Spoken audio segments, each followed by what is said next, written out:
driven data centers. The hyperscale data centers, for me, is something I would say I recognize America needs. I get that.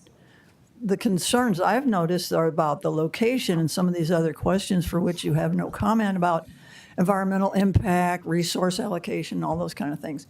So I'm just telling you from the get-go, I'm not a no data center person. I'm about what I hear is location is the biggest concern. Resources and environment is the concern. So that's why I'm here, is to ask questions. Where is a place you could go to ask those questions? Well, obviously, this is a public comment process right here. This is not a question and answer forum. Where can I go? Where would be a public? Obviously, you can submit questions, to the council, to the commission. Okay. And so we obviously have these in front of us. Yeah. Right. And then how would I be Yeah. able to get a response from? Obviously, whenever we get a chance to respond to those questions. So if I have an email on there for you, would I be able to get a response that way? I'm just curious. I need to know. I'm not anti-AI driven data hypercenters at all. But I would like to get some questions answered. Sure, I understand. Okay. Pretty much if we're not going to answer any of those questions listed, because it's not a discussion period or question and answer, then I'm finished. Except for, let me ask you one question. You guys would be the ones that have this answer. Do you think there's been little resistance or little pushback about the location and other concerns? Do you think it's a little response, a small resistance, or? I'm not sure what to compare it to at this point, and obviously, so again, I'm not going to engage in that type of questioning at this point. It's your opinion. It's just your opinion. Either of the other two commissioners, do you have an opinion on whether there's been a small or large pushback?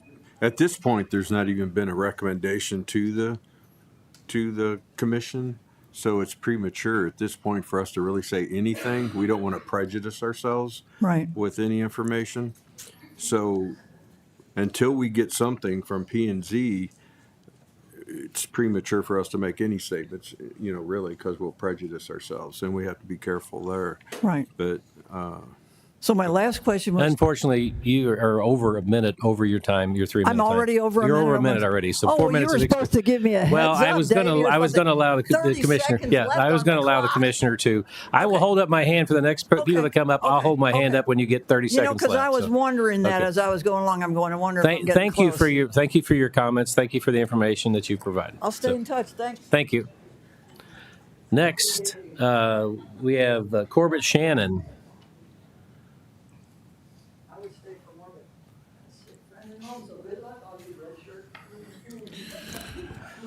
Good morning, commissioners. Good morning. Good morning. The people of this county, since we're not taking any questions here today, I guess we're done pretending this is business as usual, because it's not. What is happening here today looks a lot, not like planning, but really a process that's being managed around the public instead of for the public. So let's start with the obvious. This is being positioned for approval by a handful of officials while credible concerns about conflicts of interest and adjacent financial relationships remain unresolved. Really, that alone should end this conversation, because when a decision carries this level of impact and this level of doubt, the issue is no longer what is being approved. It's about who has the right to vote. Under authority granted to this commission through the Missouri Revised Statutes, Chapter 49 and 64, you can choose to place this question before the people, before the voters of a ballot. So the path forward is not unclear. It appears it's simply just inconvenient for the commissioners. You can approve these projects in this room and own the fallout, the legal challenges, the public distrust, and the permanent perception that this decision was made under a cloud, or you can do the right thing and restore legitimacy to this process. Place a binding question before the voters of Franklin County on the ballot. Not a study, not a delay, not a closed-door negotiation, a vote.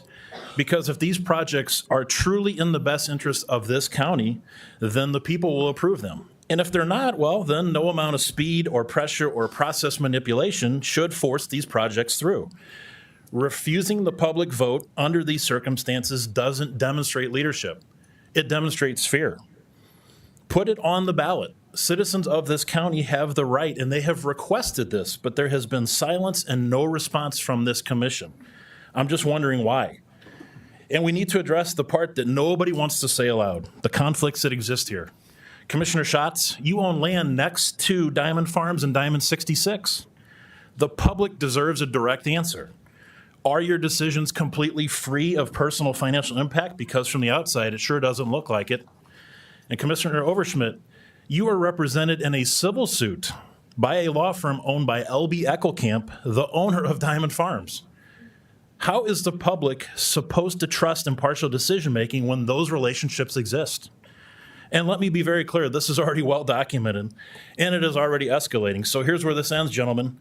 Vote no on Provident, vote no on Beltline, fill the vacant Calvi Township seat and respond to the public. Comply with the law today, period. Or don't, and then this moves out of this room and into a place where you guys don't control the outcome. A judge and a jury does. Because right now, this isn't leadership. It stinks like an abuse of your public office for your personal gain. Fix these conflicts, follow the law, fill the vacant seat, or be ready to explain it under oath in a court of law. Commissioners, if you don't have the Mr. Corbett, spine, your time has expired. if you don't have the spine to carry out the will of we the people, then we demand a vote. Either vote now or step aside. Thank you for your comments. Please refrain from outbursts in the process here. Next, we have Gary White.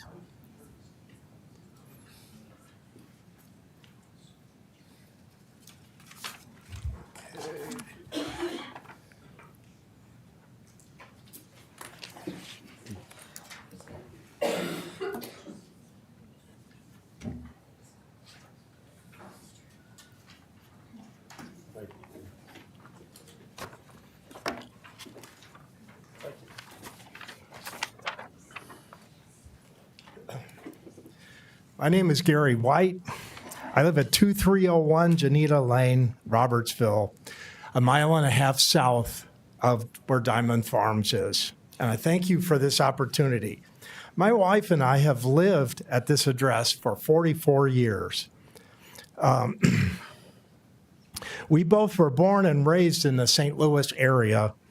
We like it here in the Merrimack Valley. We have raised two sons here who have attended public Pacific schools, both married and in their 40s, have very successful lives. My youngest and his family live in Westlake on the south side of Pacific, maybe 2 miles from Crooked Creek. Okay. My oldest settled in Grundy County, Iowa. He's an engineer for John Deere. He graduated from Rolla, and he married into a farming family. He and his wife work around 1,000 acres in Grundy County, Iowa. Grundy County is a rural county, agricultural. The Board of Supervisors there passed a countywide total ban on wind farms 3 years ago, after first approving a few of them. They did this after examining various studies that revealed that the vast wind farms springing up in their neighboring counties had a negative effect on agricultural production and wildlife. Franklin County is predominantly a rural county, and yes, we like it here. Both my wife and I are 76 years old. We plan to live out our lives here. My younger son and his wife decided to settle here and raise their family when their marketable skills could have taken them anywhere in the country. Now we have before us two proposals for data centers set to devour 1,000 acres of good agricultural land right here in Franklin County and changing the zoning to industrial. The rezoning would create frontiers that would soon be challenged and pushed forward by other commercial enterprises down the line. I've lived long enough to see vast areas of productive farmland swallowed up by development in my adult life. Okay. Mr. White, your time has expired. We have the rest of your testimony here, and so we will go through it. But thank you for your comments. Appreciate it. Thank you. Thank you. Thank you. Thanks, Gary. Next, April Reisenhoover from Pacific.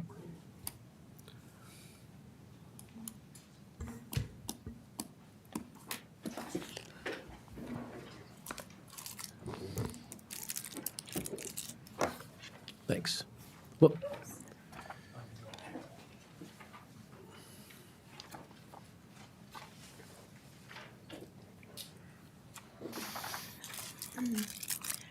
I know I just have 3 minutes, but as you'll see, my husband's name was scratched off, so I would like to use his 3 minutes also. that will not be possible. I'm sorry. Nice try. I'm April Reisenhoover, and I live next door to the McLaren proposed data center.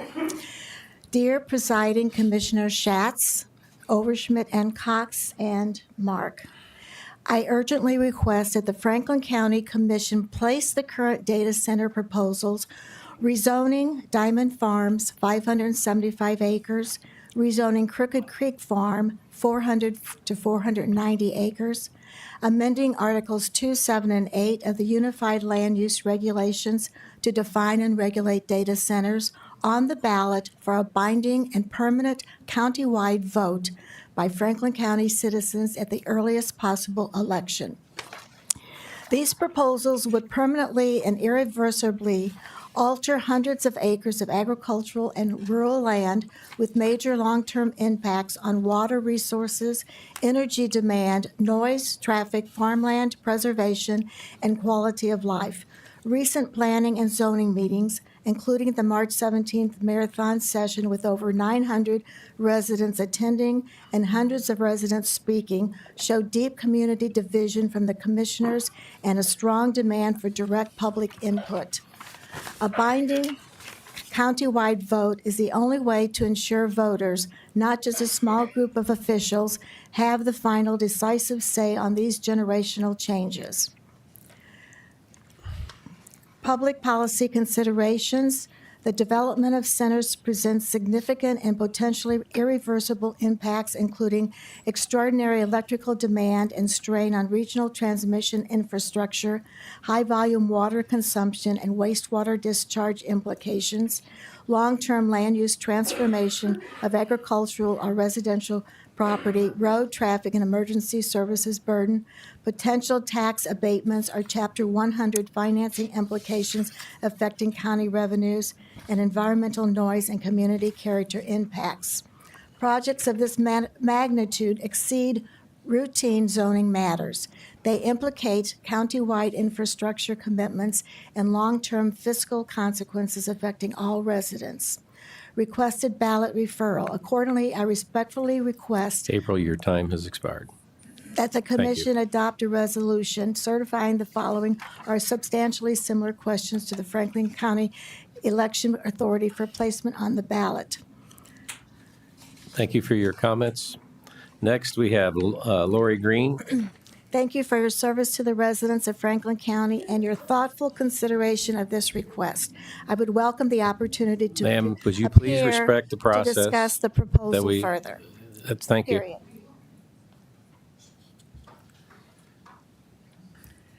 Good morning. Morning. Morning. My name is Lori Green, and I live in Villa Ridge, 3 miles from Diamond Farms. I want the record to show that I am opposed to the data centers being proposed in Franklin County due to environmental, health, and financial concerns. On March 17th, I attended the Franklin County Planning and Zoning meeting at Union High School. There were almost 1,000 people there, the vast majority speaking in opposition to the data centers. I stayed until it ended at 4:38 a.m. I was there for over 12 hours. I did not speak. I stayed because I believe the last person speaking in opposition was as important as the first. Here are just a few of the testimonials I heard that night. I wanted to include their testimonies in case they couldn't be here today. The exact numbers I described may be off a little bit. I was so tired, but their stories stuck with me. Number 1, the young couple who closed on their house in Deloge Estates in December and got word of the proposed Diamond Farms data center in January. Number 2, the woman who just said, please think about the future. I have 42 children and grandchildren. Number 3, the woman who delayed surgery to be there and testify in opposition of the data centers. Number 4, the couple who owns 130 acres backed up to one data center site. They have 4 family homes on their property. They had a beautiful picture of their lake. The data center would appear in future pictures. Number 5, the woman who said her son wanted to build a home on their family's property, but it would be 250 feet from the property line abutting one of the data center sites. Number 6, the realtor who sold a couple a 10-acre plot that closed in December. It backs up to a proposed data center site. She did not know.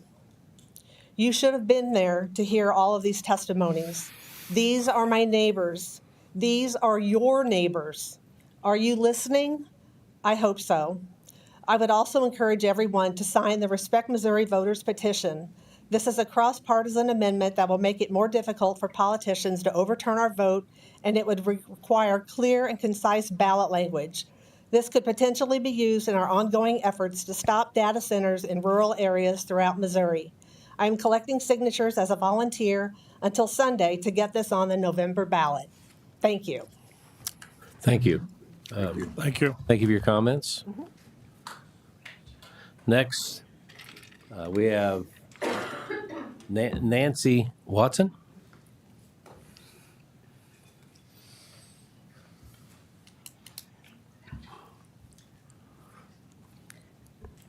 I have copies. I'll give them to you when I finish.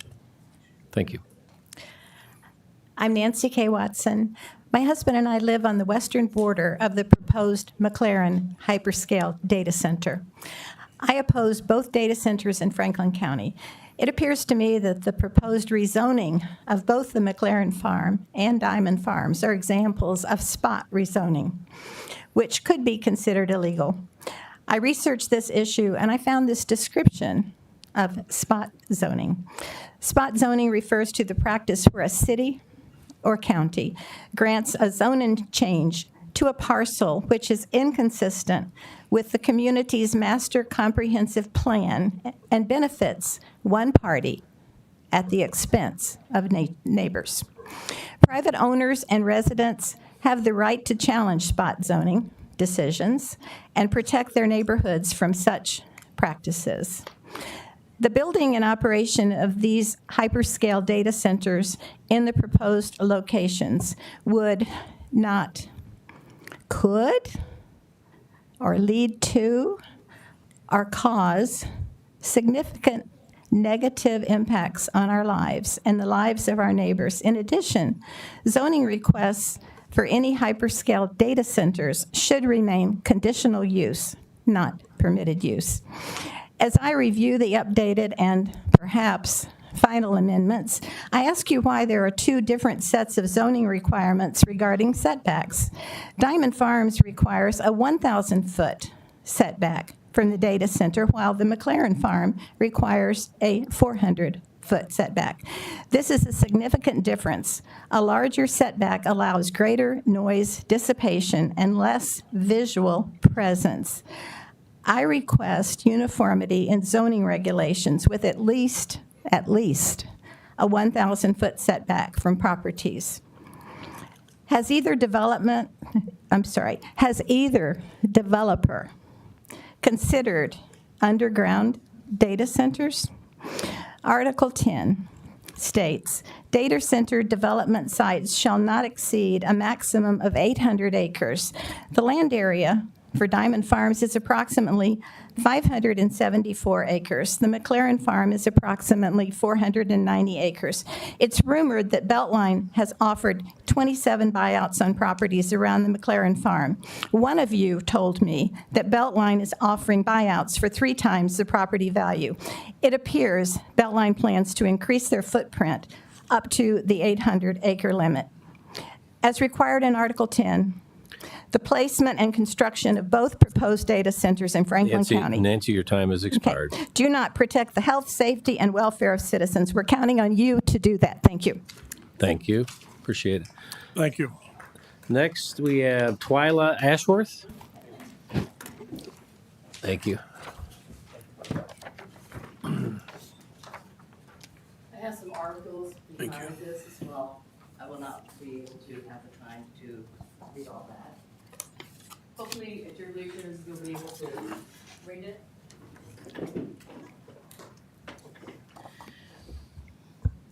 Okay, we've all heard all of the recent news headlines about residents voting out political leaders of their communities. We've heard about the lawsuits. We've heard about the city of St. Charles considering now to permanently ban data centers after resident backlash reported by KSDK, Channel 5's News. The point of all these news headlines is, the truth is, there is much opposition to the data centers being built in rural residents' backyards. This backlash and this opposition is not only for Franklin County, Jefferson County, or all counties in Missouri, but it extends across the entire nation. Data centers nor data center complexes do not belong in rural areas nor on agricultural lands. There were over 1,000 or more people making outcries at the Franklin County March 17th meeting. Were you there? Residents who live in rural Franklin County do not want to become a mecca for data center complexes, commercialism, nor high-density subdivisions.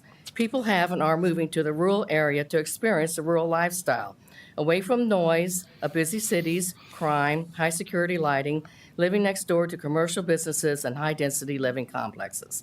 None of the Eckelkamp families, nor any of you commissioners, nor Mr. Tobin, nor any of the data center developers live in high-density subdivisions, nor do they live near data centers. People are moving to the rural areas of Missouri to purchase small parcels of acreage for the sole purpose of developing micro-family farms where they can plant a garden, raise chickens, turkeys, rabbits, goats, etc., on which to support their family. Residents moving into the area are very interested in farming and pursuing clean, non-chemically enhanced food. I repeat, non-chemically enhanced food. These same people also are small farmers who sell their produce at local farmers markets. I attended one last Saturday in Catawissa. Farming is not dead. People no longer wish to be covered by housing only 3 feet on each property line. Even your own son, Mr. Cox, told me he was looking for 50 acres on which to raise his family. I'm sure you have that acreage in which you can give him the 50 acres he's seeking. My point is this. People all over Franklin County are looking for that 5, 10, 15, or 20 acre parcel on which to build their legacy. Why can't we keep rural rural? That is what the residents want. Please give them that opportunity. We have plenty of shopping in our area. I can go to Pacific, Eureka, Your time, Baldwin, Twyla, has expired. Chesterfield. Thank you for your comments. It's time. Next, I will, when you get 30 seconds, I'll make a slight tap. I don't want to try to not to interrupt you, but I'll tap just so you know that your 30 seconds is coming to an end. And next is Carol Strumpf. Is that? Strumpf?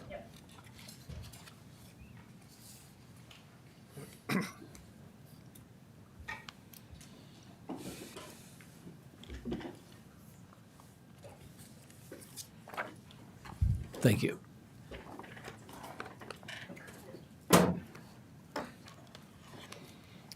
I'm here to speak on behalf of 7 other adult family members.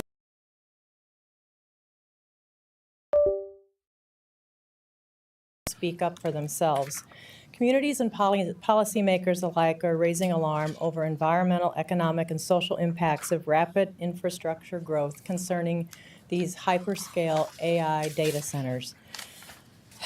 I'll quickly list some of the major concerns. You have them in that packet. I'm not going to read through it all.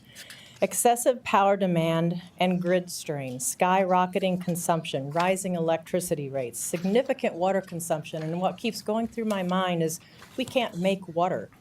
We have a limited amount of water, and once that becomes contaminated, what do we do next? That scares me more than anything. Our wells would be affected. There's local environmental and quality life issues with this, with the noise, with all the contamination, with light, air pollution, heat islands. There's limited economic benefits. Few jobs, despite promising local development hyperscale data centers, offer limited employment, often employing fewer than 150 permanent workers after construction. There's questionable tax returns. The abatements and tax incentives eat that up.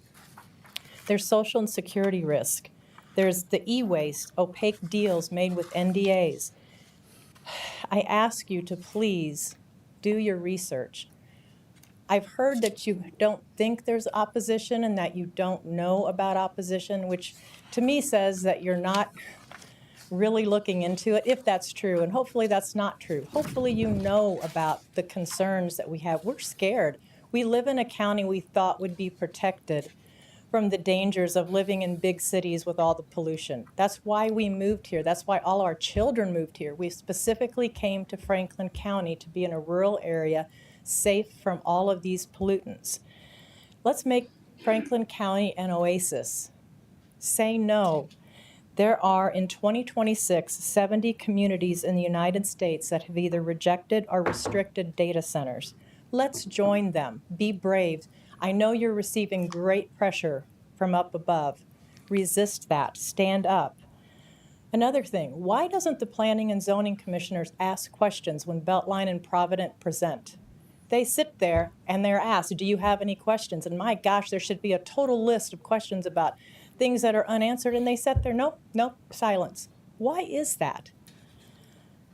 Where are the independent studies? Thank you, Carol. Your time Please get those. Your time and- has expired. And know that we are praying for you.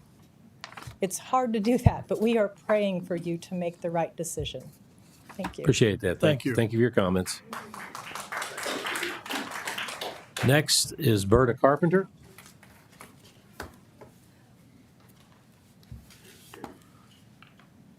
Good morning. Good morning. I have some questions, but they're basically rhetorical, so I'm not expecting a response. My name's Berta Carpenter, and I serve on Franklin County Rural Coalition Strategy Team. Mr. Schatz, I understand you were appointed presiding commissioner in March of 2025 and are now running for that position. The regular election cycle is a primary in August and the general election in November.